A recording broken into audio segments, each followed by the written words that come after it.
Hey everybody, it's Mike Jeffers, and this is episode 87 of Jazz This Week. Live at Johnny O's, we have vocalist Laury Shelley here. We're going to talk about her career and about her new EP release coming up January 24th at the Jazz Showcase. So get ready.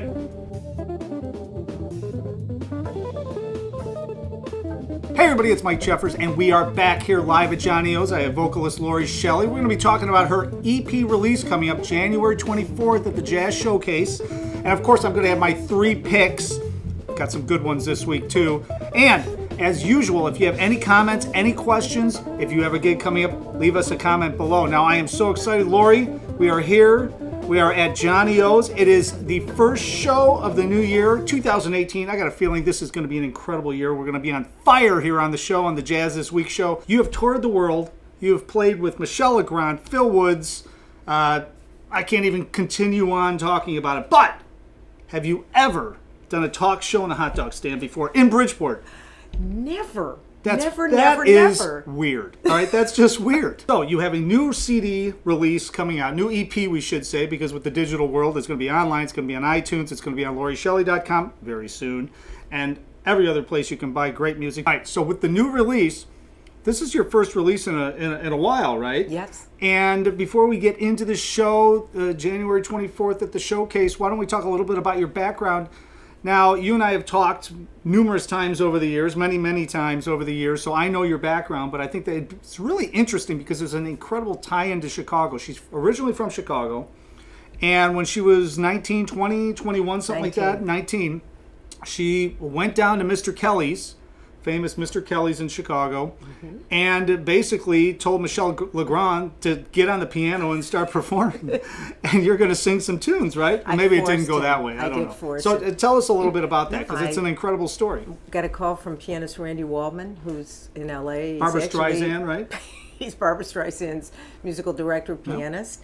Yep. And got a call from him. It was leaving, running back, and got the phone call, and he said, "Do you want to go hear Michelle Legrand?" I went, "Sure." And I'm 19 years old, already been listening to Legrand since I've been like 14, well, 15. and let's give a little context here, too, because at that point, right, I mean, Michelle had he had all these soundtracks out, and I mean, he was like on the top of his game. He was really on the top of his game. And Brian's Song, which was a television movie, but it was huge.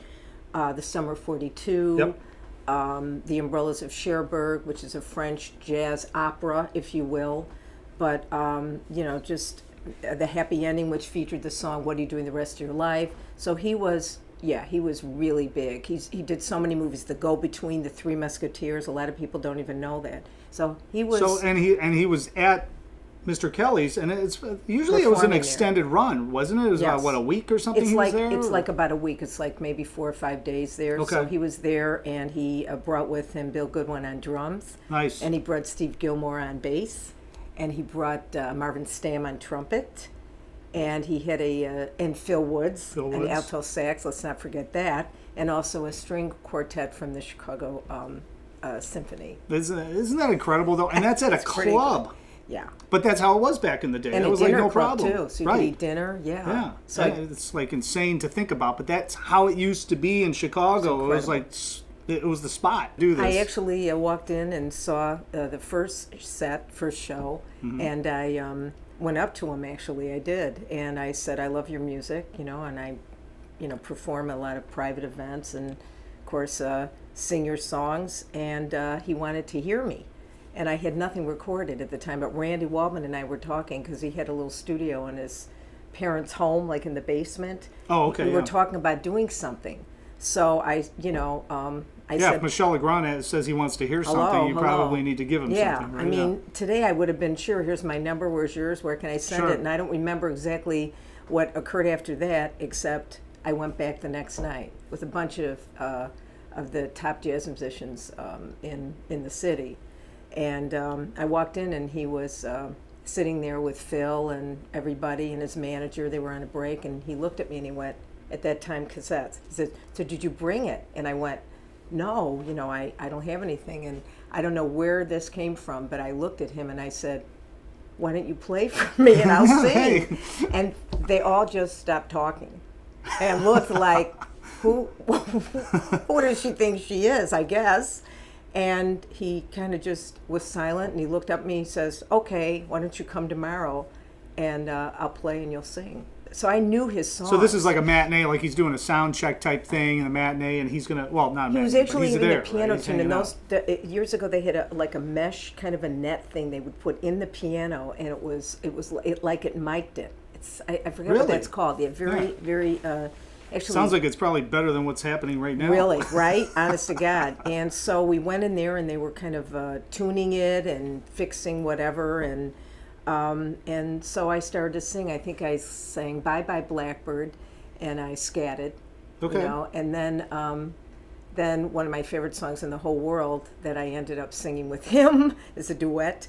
I sang "Pieces of Dreams," and there he is playing the song that he wrote with the lyrics of Alan and Marilyn Bergman, and I sang "Pieces of Dreams," and it just was so easy. It was there was such a connection for me, emotionally, musically, and then it seemed they were very happy, and I asked if I could sing one more song, and he was just getting up from the piano, and I said, "You must believe in spring," and because he said, "No, that's great," and he sat down and let me sing it. And that's a pretty difficult song. And that was it. That's like one of his hardest tunes to sing, I'd say right? so. Yeah, it's very rangy, and you know, and not many people have recorded it. At least at that time, I think maybe Sarah had recorded it, Sarah Vaughan, and so I sang that song, and then they started to talk to me about wanting me to tour with them and invited me back the rest of the week. I know that I just went there, and I'm sure I was a little nervous, or maybe a lot nervous, but his music for me was just. It was like the perfect fit, the perfect thing. Perfect compliment for your voice, and your emotional. You connected emotionally to it. Very, probably, very, right? very much, and even the duet that we did together from the Umbrellas of Cherbourg. He wrote a 13-minute duet, and he would sing it with me. We'd sing with 36-piece orchestras, 92-piece symphonies. We were so connected, and since Pieces of Dreams was one of the first songs I sang to him. So we sang a duet together, and it ended up being recorded live at the St. Regis Hotel in New York. Wow! And so it's on 2 RCA albums, and there was just something about when I sang with him. You know, you have to be together. You have to really listen, but it's like. When it's effortless, it's magical. That's your background, and of course you did a lot of other things, but for sake of our time, let's jump straight ahead into this January 24th gig. It's the EP release. Now, I know you've been working on these tunes, but these are original tunes. Yes. So on January 24th, the name of the new recording is Time is a Healer. And so there's 6 original tunes. Now, I know you have more original tunes because we talked before we started taping, but speaking of the 6 that are on there, were these written over many years, or was this something that just came, flowing out of you at one time, and then you started, or how did the whole thing kind of come about? Well, first of all, there's actually 5 because one of the songs is an arrangement of Legrand's song called "The Windmills of Your Mind," which is kind of like totally in a different direction. Right. But yes, I started to write many years ago, actually, and recorded some of these songs. A couple of them are kind of brought out and rearranged, and then I stopped writing. Don't exactly know why. You got busy or whatever, I got busy, right? That or happens different a lot. Things, different things take you in different directions in your life, and I started writing again. So there's new songs on there, and everything sounds fresh. And I think what I love is that it's really me.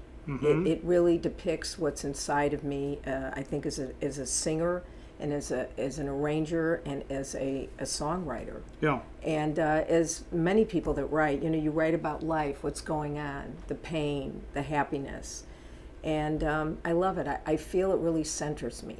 I feel very centered. And it's almost therapeutic, right? I think it's very therapeutic, and because I love singing so many different genres, and sometimes you get compared to certain artists, as you know.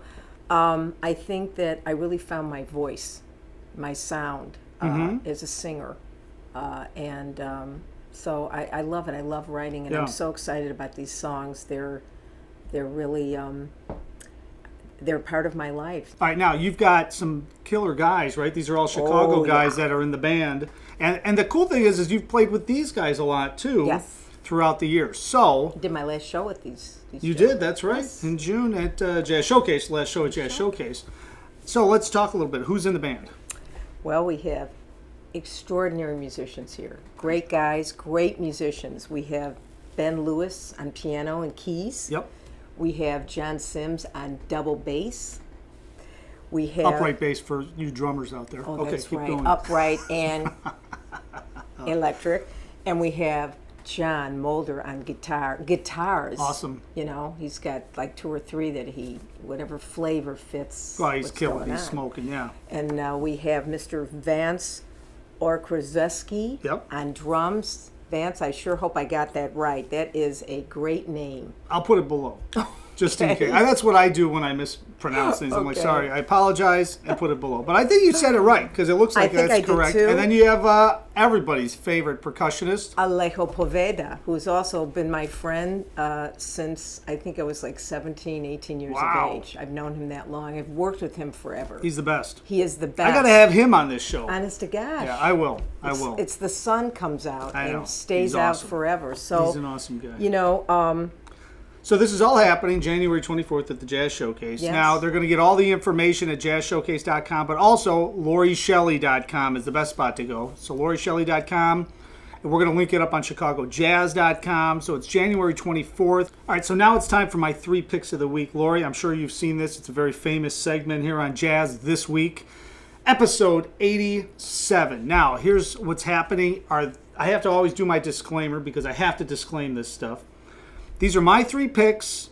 These are picks that I think a casual music fan, I think a hardcore jazz fan, I think a music fan in Chicago would dig. I think somebody that is coming into town that wants to experience a live venue in Chicago, some of them are very famous, should check this out. But these are by no means the only shows that are happening this weekend in Chicago. So be sure to check out ChicagoJazz.com. And if you have a show coming up, leave us a comment below, hit me up, DM me. I'll see if I can get you on the show in an upcoming episode. But here are my 3 picks. Feel free to chime in as you wish. So number 1, this is an early warning. Too hot to handle, the Jazz Gospel Messiah. I've been sponsoring this through Chicago Jazz Magazine, ChicagoJazz.com for the past 11 or 12 years since they started it at the Auditorium Theater. It is incredible. There is a full big band, a full orchestra, 100-person choir, and then Rod Dixon, Karen Marie Richardson, and Alfreda Burke are the 3 soloists. They're putting a twist on the Handel's Messiah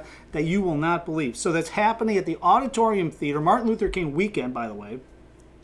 Saturday and Sunday shows. Be sure to get all the information at auditoriumtheater.org. We're linking that up, and we are very, very happy to be a proud sponsor of that show because it's incredible. To keep moving here, we've got 2 other shows and jazz venues coming up this weekend. Winter's Jazz Club. Victor Goines is going to be there on Friday and Saturday night. Of course, Victor Goines, the professor up at Northwestern. And, oh yeah, by the way, he plays with the Lincoln Center Jazz Orchestra run by Wynton Marsalis. He's been doing that for many, many, many, many, many years. There's a lot of manys in there. many. Absolutely. But he's going to be there Friday and Saturday night at Winter's Jazz Club. Of course, get all the information at wintersjazzclub.com. And now we're going to move over to the Green Mill. And I believe you know who this guy is. He's playing at the Green Mill Friday and Saturday nights. John Mulder and his sextet. And he happens to be playing with you a couple weeks later at the Jazz Showcase. The best. You can't be. I've heard him there. He's incredible. He's incredible. And he's got a new Tremendous. recording out. I think he's doing a lot of original music as well. But he's a killer musician. So John Mulder Sextet. What am I saying? John Mulder Sextet at the Green Mill on Friday and Saturday night, January 5th and 6th. So, of course, all the information at ChicagoJazz.com. Laurie, we made it. We did it. We've got to go eat some hot dogs here at Johnny O's. I've got to finish my Revolution beer, hint, hint. And as I always say, of course people are going to come January 24th. Of course, what I always say is that if I don't see you somewhere this weekend, hopefully I will see you somewhere out on the sea.